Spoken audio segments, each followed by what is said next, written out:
Full transparency, I did this video 2 weeks ago.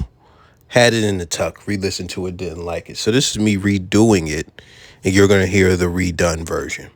Because I want to be clear and concise, I was very hype on the first version that I did. And I'm beginning to notice, kind of like in the 6'8" the Gray video that I did, and I said this at the beginning, it's better when I'm more dialed in and thinking than, just, oh, motherfuckers be, so that's what we doing today.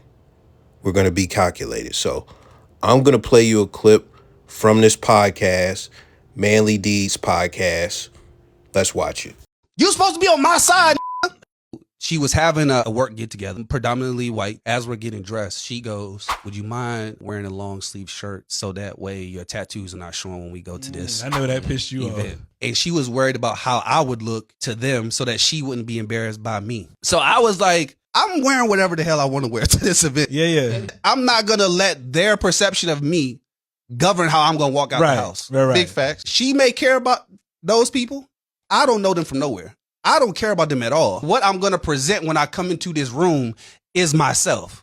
Mm-hmm. I'm not coming in thinking or feeling like I need to be something different in order to operate in this room. Okay. And that is the argument that I'm trying to make. A lot of people are changing who they are, their behaviors, and their complete lifestyle to be and operate in a room. Right. You thought that wearing a sleeve shirt was a change of your whole lifestyle. No, you are still there. Your presence is there under those sleeves. And for a moment, you're making a modification. You're not changing your whole lifestyle to be in that room. You're just making a modification. But the modification that's being made is not it impacts me in a way that's attempting to make someone else feel comfortable. And we don't even know if they uncomfortable. You're trying to anticipate someone else's comfort and want me to fall into alignment with what you want to do. That is totally different. Okay, yeah. Okay, you're not here for the people that are in the room, right? No matter what room I come in, I'm not coming in this room with the thought of I'm trying to make you feel comfortable. Do you come in the room to make your wife feel comfortable though? Does that matter to you? What?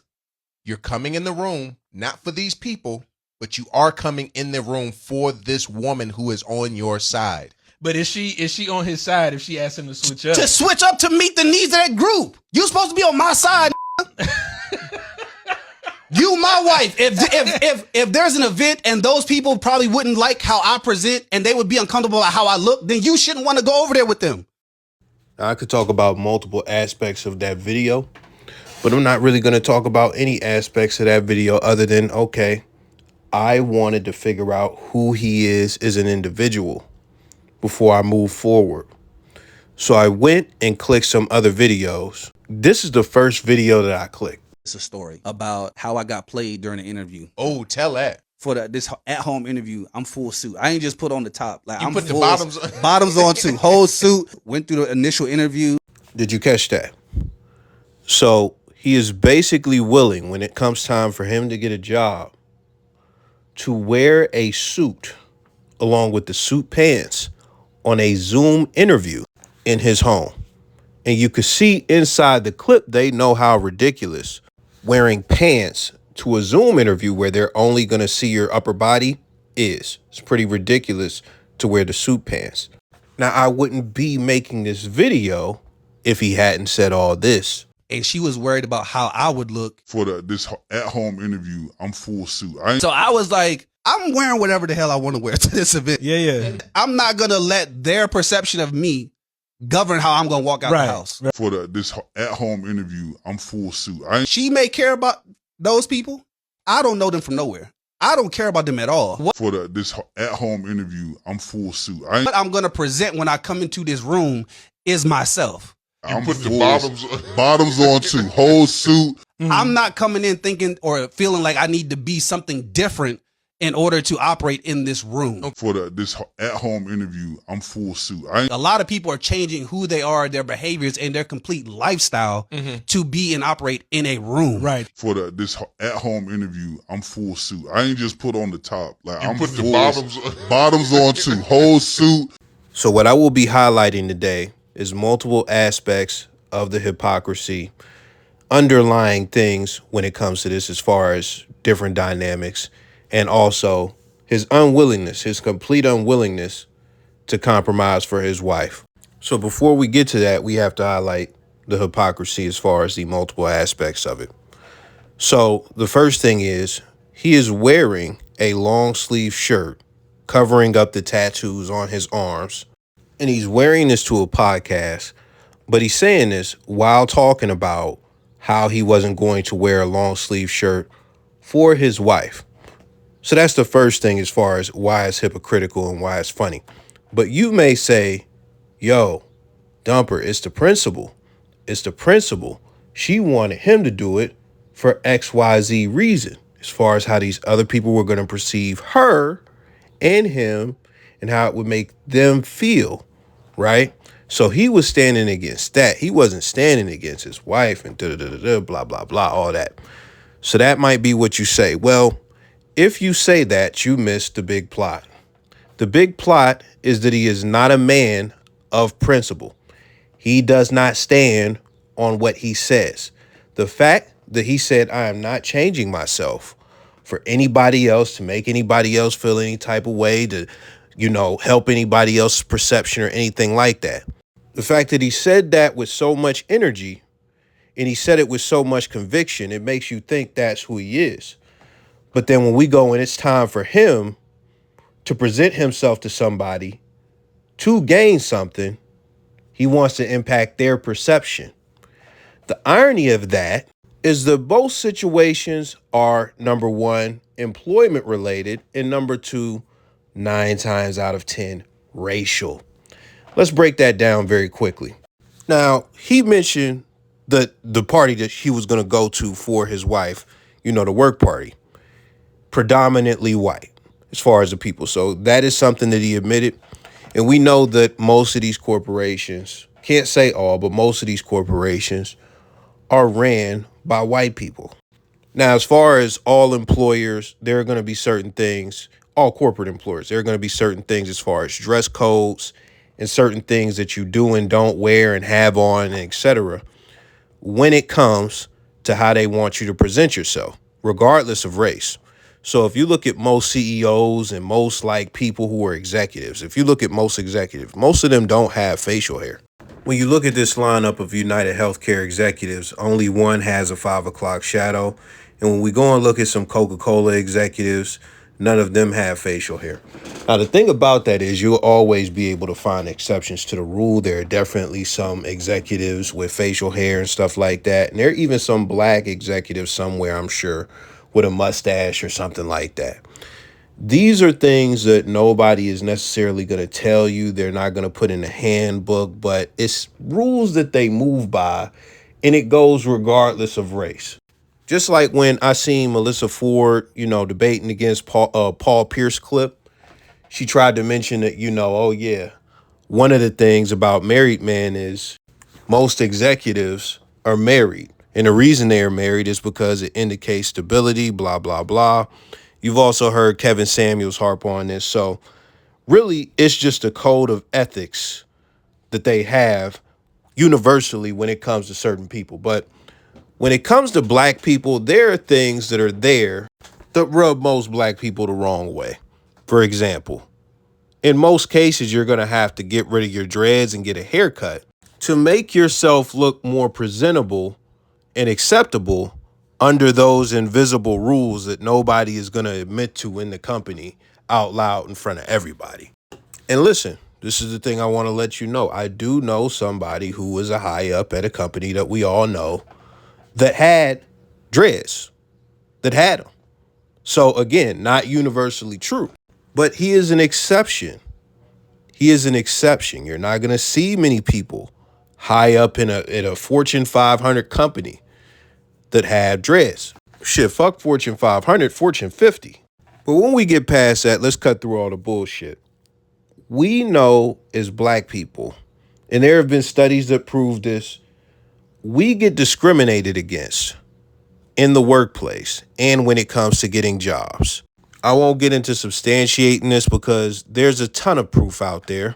That's why a lot of programs were made, even if they don't benefit us the most, DEI. But with that being said, we know the history of the country. We know how these things work. So when it comes time to get a job, we have to put our absolute best foot forward, right? But not just trying to get a job do we have to put our absolute best foot forward. And let me say this before I even go any further. We have to put a better foot forward than the white people applying to the job, because you cannot expect the employer, especially if the employer is white, the person making the decisions, you can't expect them to give you the benefit of the doubt and not have any type of racist lens or any type of racial bias or anything. You got to come and you have to blow the competition out of the water. If they say you can come to the interview dressed casual, white people will come dressed casual, they'll get the job. You as a black person, it will be in your best interest to wear at least a button up. If you want to go over the top, wear a whole suit, not a 3-piece suit, but just a regular suit. I had a trainer one time, and we all knew what it was because it was a black job. But he said he was talking about an experience when he was out in the world, and he was dealing with some people. It might have been at the bank, and they might have been getting snarky with him. And he said, "Yo, like, the one thing I can't do is turn up, because I don't want to ruin the black man in the suit impression."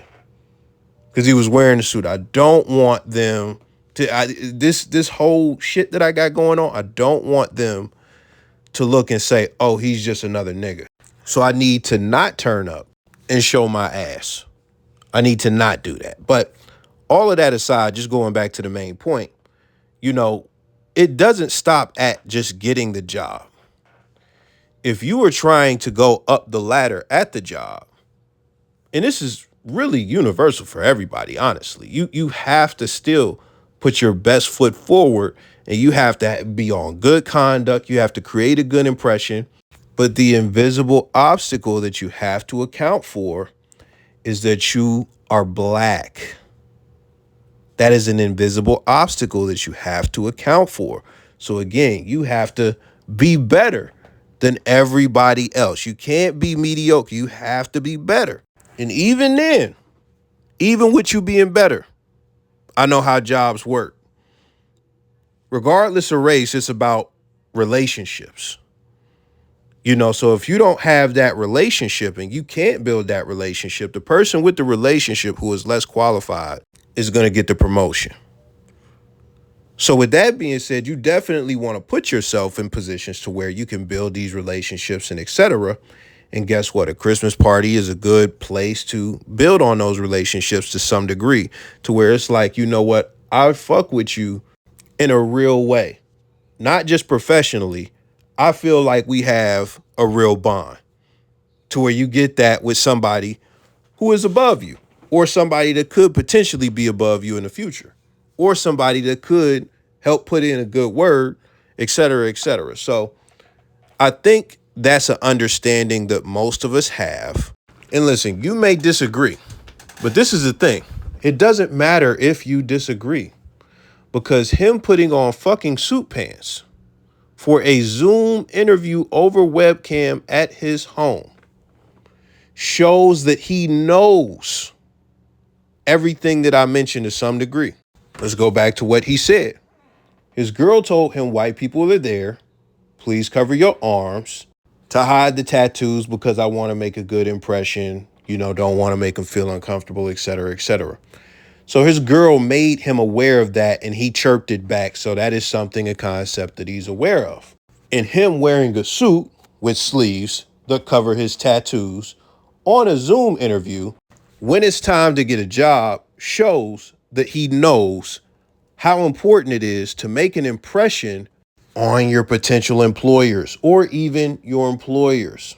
So when we go back to the earlier talking point that I mentioned, as far as, some pushback that may happen, which is, "Oh man, you're not supposed to be trying to make no white people feel comfortable, man. I feel him. He da-da-da-da-da." He definitely knew that he wanted to make an impression, so he even put the fucking suit pants on. That's how much of an impression he wanted to make to an employer. So if he can understand that for himself, how come he can't understand that for his wife at this event? When I initially watched the first clip, I didn't have much of a problem with it. I didn't have much of a problem with it because when I hear somebody with that stance, my first thought was he must be somebody who has never worked a job, number one. Number two, he must be entrepreneurial. I don't think he's selling drugs. He doesn't, I mean, he could be, but he doesn't strike me as a drug dealer. So that's number two. So more than likely, he's entrepreneurial. And number three, he's probably stood on these principles his whole life.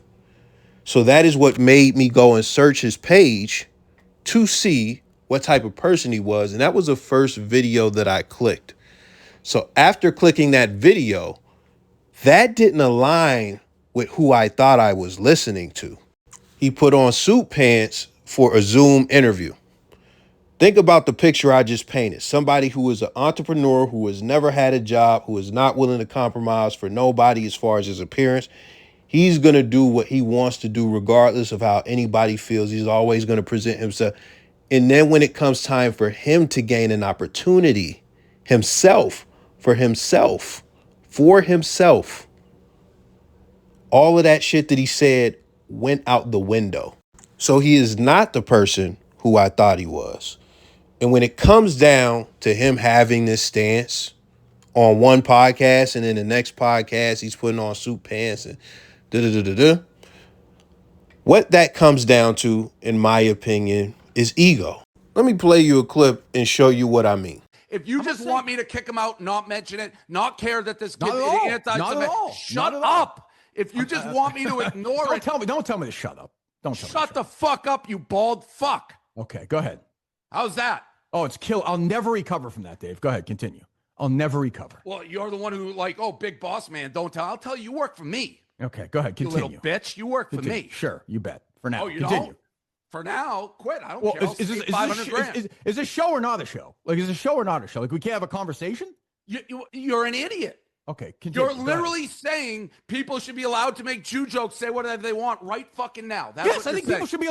Now listen, I'm not putting the whole clip in there because the whole clip is like 5 minutes.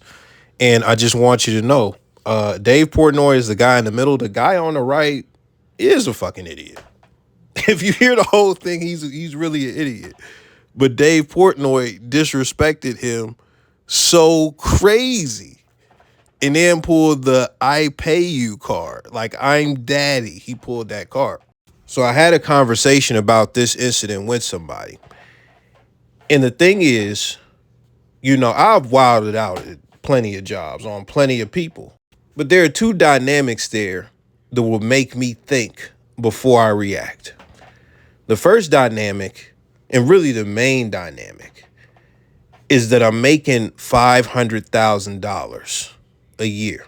So that means I'm not Jason Whitlock or what's the boy name? Skip Bayless, to where I can go and just start my own shit and I'm gonna make, I got enough to facilitate everything. So that's one aspect, right? You make $500,000 a year. Are you gonna be able to make $500,000 a year with somebody else if you step away from this? And how long are you gonna have to go through that?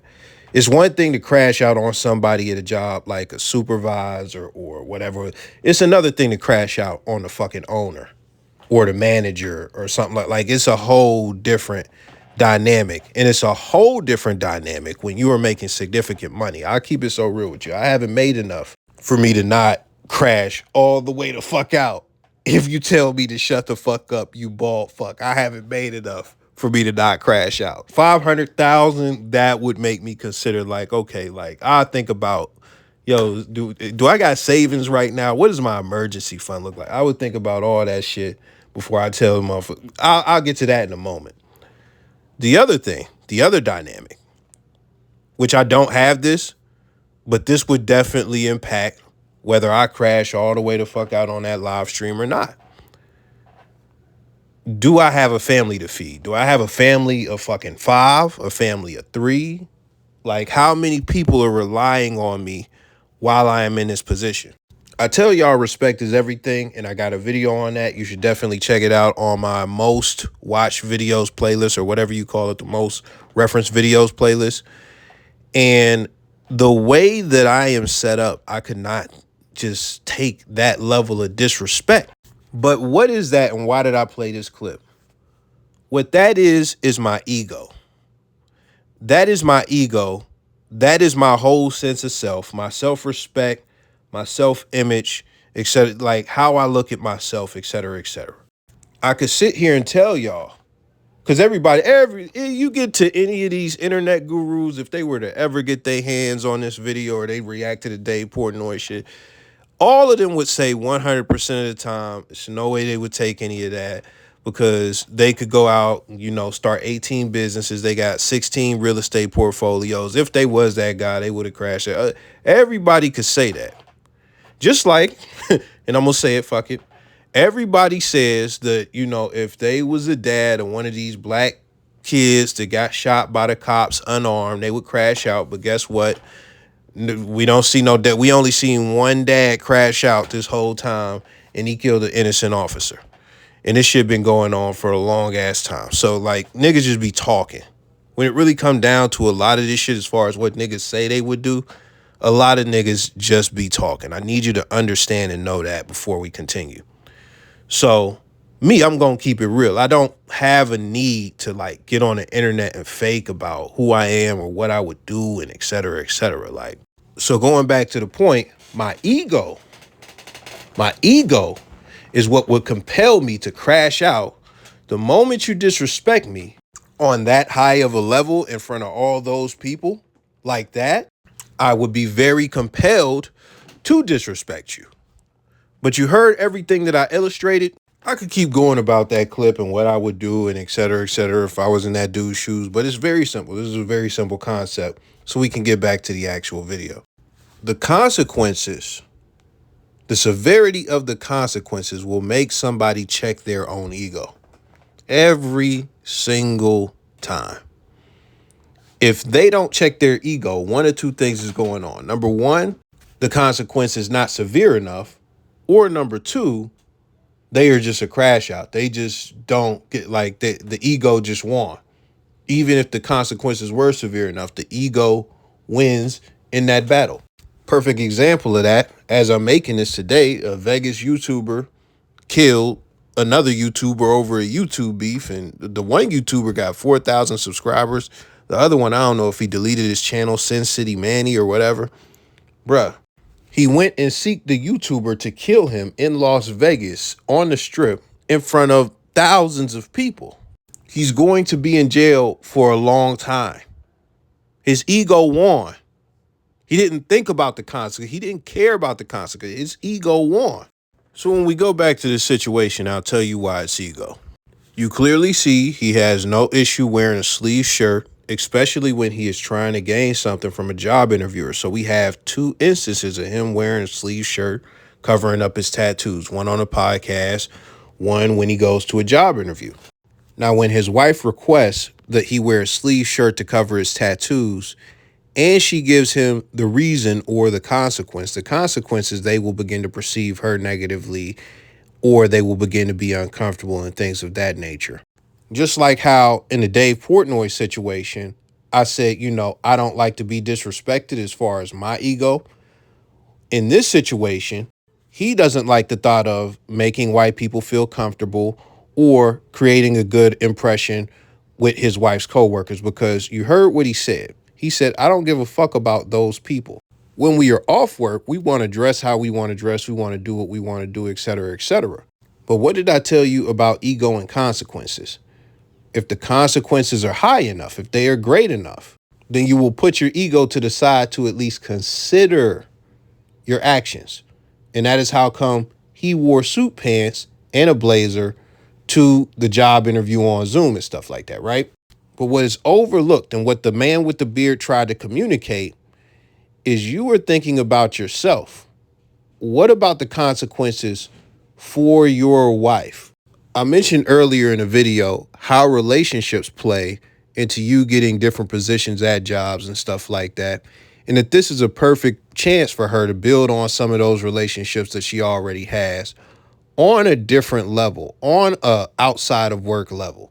Now, I'm sure just like he had to put on the suit, pants for the Zoom interview, she's been putting her best foot forward for months or possibly even years at that job.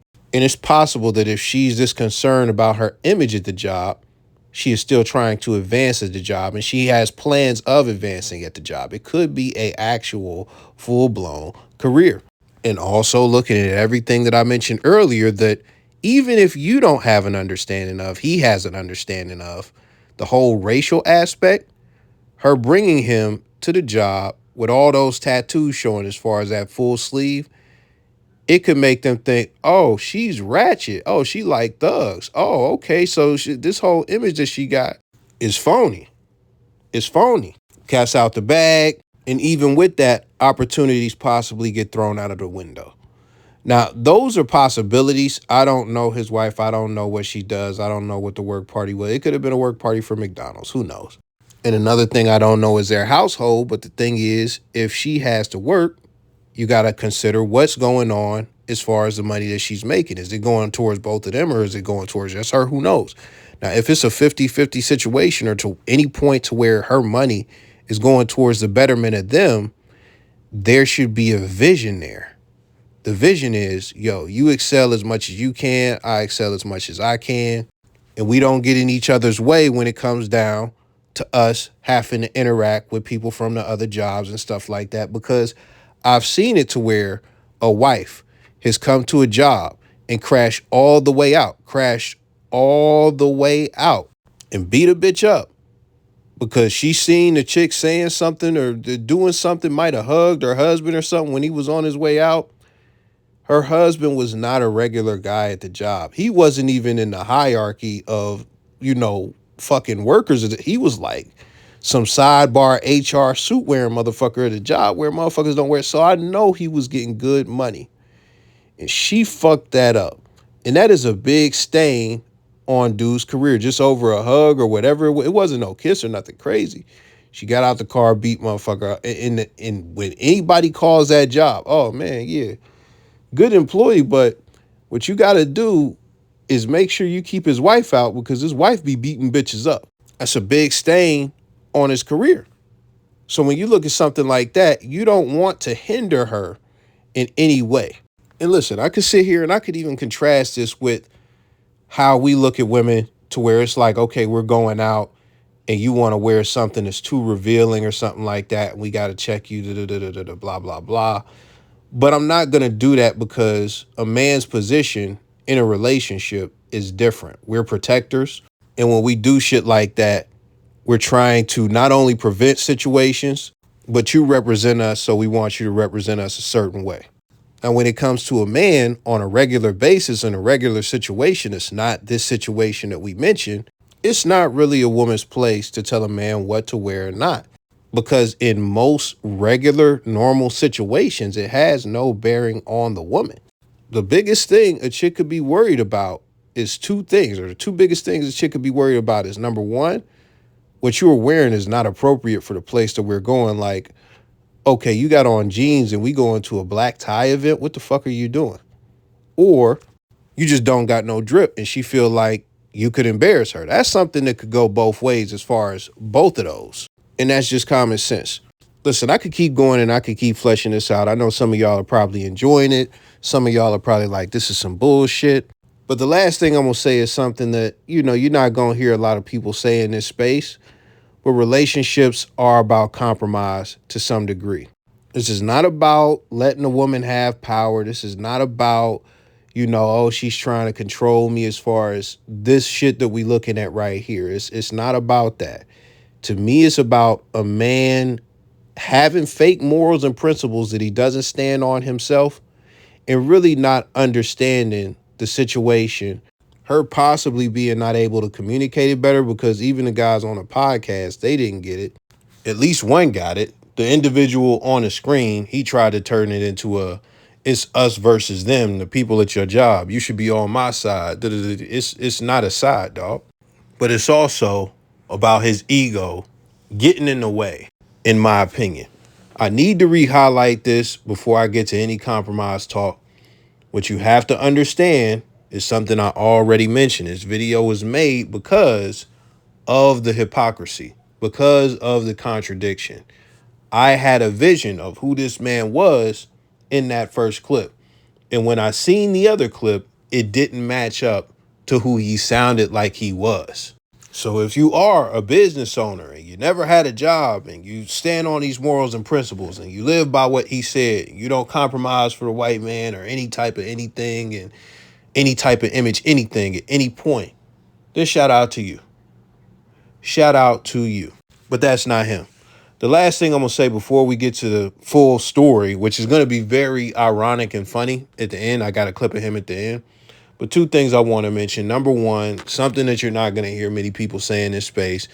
That is why when you get into a long-term relationship, learning how to communicate properly, effectively, learning how to talk certain things out, learning to get an understanding, figuring out what's going to work for you and your partner as far as communication, that is very important.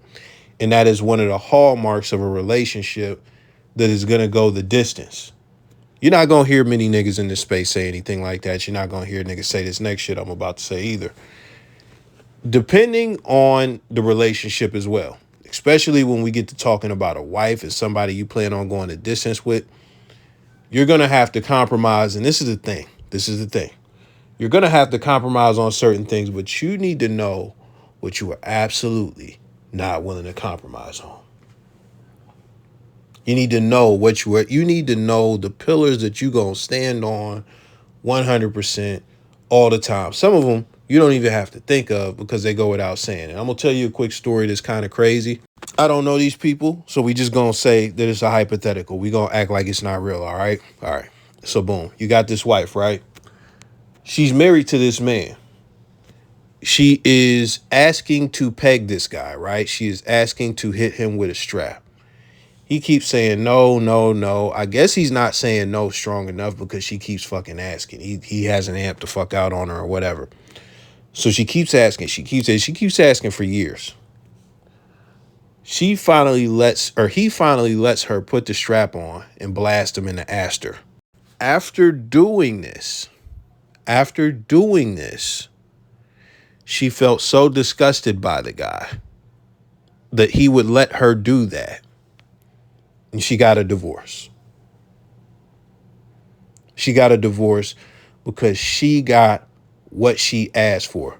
That is the nature of women, and that is the chaos that they bring. They should have never been married in the first place. But I want you to know as well in this hypothetical is that the woman thinks it's funny. She thinks it's funny. So I know most of y'all, if not all of y'all, wouldn't go that far and compromise on something like that. I'm just going to assume that, right? That is an extreme example. But the thing I'm telling you is there should be morals, principles, values, and etc. that you actually do stand on, and certain things that you wouldn't do for anybody in the world under any circumstances. And when you know those things, you don't have to hold steadfast on every little fucking thing. You don't have to just be so selfish that you don't give any and you take all. You could give a little bit in certain areas to where this is not going to hurt or anything like that. If she wants you to cut your hair and you really love your hair and stuff like that, then that should be one of the things you just never do to her request. And if you do decide to do it, you do it because that's what you want to do, not because she asked you to or anything like that. But if it's something else that's pettier, that's not that big of a deal, because you can put on a long sleeve shirt, clearly, take that compromise, man. And especially if you can communicate and really see the vision, then do that, man. But outside of that, man, motherfuckers really don't be on that. Some niggas be on the macho man, it's my way or the highway all the time, every time. I'm not even going to I was about to get into talking about some of these red pill dudes' relationships and shit, but I'm not going to do that, man. We just going to keep it moving, man. Hope y'all enjoyed the video. I know some of y'all won't. It is what it is, but leave a comment below. Let me know your thoughts. Here's the video. It's a story about how I got played during the interview. Oh, tell that. For this at-home interview, I'm full suit. I ain't just put on the top. You I'm put the bottoms bottoms on too. Whole suit. Went through the initial interview. She was like, I feel confident about you. I'd love to move you to the next phase. Next phase, as usual, project with a presentation or whatever. Yeah. No one is there but her. She's the only one there. She made an excuse why no one else can make it, time conflicting, whatever. Yeah. It's just her. So as soon as I started, though, she's like, do you mind if I record this? She pushes record. I go through the whole presentation, slide deck, notes, the whole shebang. And she goes, hey, just to follow up, she was like, I was able to share your presentation with some of the others, whatever. They were really into it. They were like, they wanted to know if you wouldn't mind sharing that presentation deck that she went through. And bruh, after I emailed her that presentation, she ghosted me. Slim ghosted me, bruh. I emailed her like, hey, just want to check in on to see if this opportunity is still available. Haven't heard from you. This email cannot be delivered to whatever. No. I get on the internet, job position gone, job posting gone. She put up the job posting to basically find somebody to do her job. I did her job for her without knowing that I was doing her job because I thought I was going through an interview. She took my presentation. She took my video so that she could basically regurgitate my presentation proposal and disappear.